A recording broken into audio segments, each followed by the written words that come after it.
ഞാൻ എന്ത് ചോദിച്ചാലും റബ്ബ് നൽകും. അതിന് കാരണമാകുന്ന ഒരു ആത്മീയ മാർഗത്തെക്കുറിച്ചാണ് ഇന്ന് പറയുന്നത്. അസ്സലാമു അലൈക്കും വറഹ്മത്തുള്ളാഹി വബറകാതുഹു.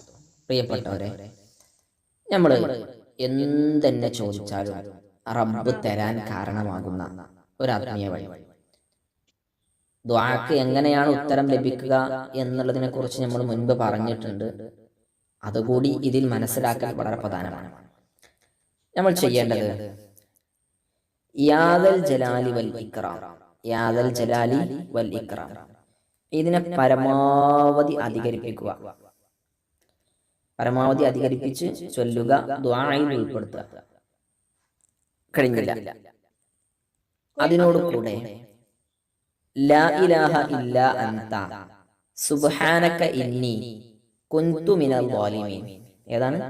ലാ ഇലാഹ ഇല്ലാ അൻത സുബ്ഹാനക ഇന്നി കുന്തു മിനൽ ളാലിമീൻ. ഈ ദിക്ർ ഏതാണെന്ന് നമുക്കറിയോ? മഹാനായ യൂനുസ് നബി അലൈഹിസ്സലാമിനെ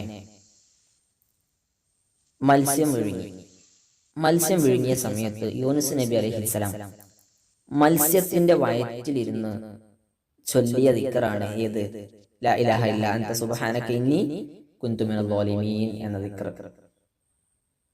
ഈ ദിക്ർ, ലാ ഇലാഹ എന്താ അർത്ഥം? ലാ ഇലാഹ ഇല്ലാ അൻത, അല്ലാഹു നീ അല്ലാതെ ഇലാഹില്ല, സുബ്ഹാനക ഇന്നി കുന്തു മിനൽ ളാലിമീൻ, നിന്നെ ഞാൻ പരിശുദ്ധനാക്കുന്നു, ഞാൻ ഇന്നി കുന്തു മിനൽ ളാലിമീൻ, നിശ്ചയമായി ഞാൻ അക്രമിയിൽ പെട്ടുപോയി, ളാലിമീങ്ങളിൽ പെട്ടുപോയിട്ടുണ്ട് എന്ന് പറയുന്ന ഒരു ദിക്ർ.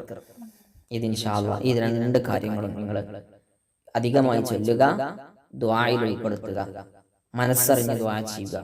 ഇത് നമ്മുടെ ദുആ സ്വീകരിക്കാൻ വലിയ ഒരു കാരണമാകും, വലിയ കാരണമാകും. ഇൻഷാ അല്ലാഹ് അല്ലാഹു നമ്മുടെ ദുആ സ്വീകരിക്കുന്ന ആളുകളിൽ നമ്മെ ഉൾപ്പെടുത്തട്ടെ. വീണ്ടും കാണാം ദുആ വസിയത്തോടെ.